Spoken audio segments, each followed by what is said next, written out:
Mark chapter 7. The Pharisees and some of the teachers of the law who had come from Jerusalem gathered around Jesus and saw some of his disciples eating food with hands that were unclean, that is, unwashed. The Pharisees and all the Jews do not eat unless they give their hands a ceremonial washing, holding to the tradition of the elders. When they come from the marketplace, they do not eat unless they wash. And they observe many other traditions, such as the washing of cups, pitchers, and kettles. So the Pharisees and teachers of the law asked Jesus, "Why don't your disciples live according to the tradition of the elders instead of eating their food with unclean hands?" He replied, "Isaiah was right when he prophesied about you hypocrites. As it is written, 'These people honor me with their lips, but their hearts are far from me. They worship me in vain. Their teachings are but rules taught by men.' You have let go of the commands of God and are holding on to the traditions of men." And he said to them, "You have a fine way of setting aside the commands of God in order to observe your own traditions.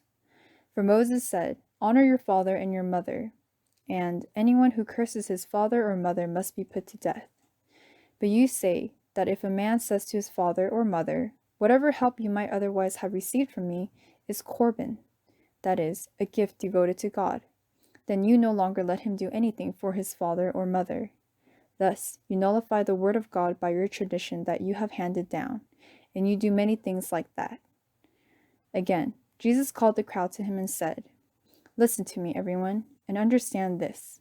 Nothing outside a man can make him unclean by going into him. Rather, it is what comes out of a man that makes him unclean." After he had left the crowd and entered the house, his disciples asked him about this parable. "Are you so dull?" he asked. "Don't you see that nothing that enters a man from the outside can make him unclean? For it doesn't go into his heart, but into his stomach and then out of his body." In saying this, Jesus declared all foods clean. He went on, "What comes out of a man is what makes him unclean. For from within, out of men's hearts, come evil thoughts, sexual immorality, theft, murder, adultery, greed, malice, deceit, lewdness, envy, slander, arrogance, and folly. All these evils come from inside and make a man unclean." Jesus left that place and went to the vicinity of Tyre. He entered a house and did not want anyone to know it, yet he could not keep his presence secret. In fact, as soon as she heard about him, a woman whose little daughter was possessed by an evil spirit came and fell at his feet. The woman was a Greek, born in Syrian Phoenicia. She begged Jesus to drive the demon out of her daughter. "First, let the children eat all they want," he told her, "for it is not right to take the children's bread and toss it to their dogs." "Yes, Lord," she replied, "but even the dogs under the table eat the children's crumbs." Then he told her, "For such a reply, you may go. The demon has left your daughter." She went home and found her child lying on the bed and the demon gone. Then Jesus left the vicinity of Tyre and went through Sidon down to the Sea of Galilee and into the region of the Decapolis. There, some people brought to him a man who was deaf and could hardly talk, and they begged him to place his hand on the man.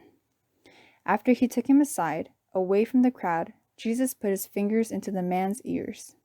Then he spit and touched the man's tongue.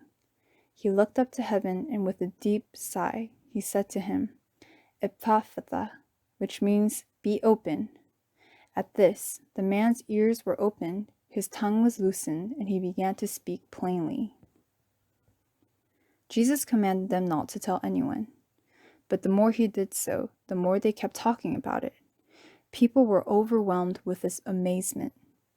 "He has done everything well," they said. "He even makes the deaf hear and the mute speak."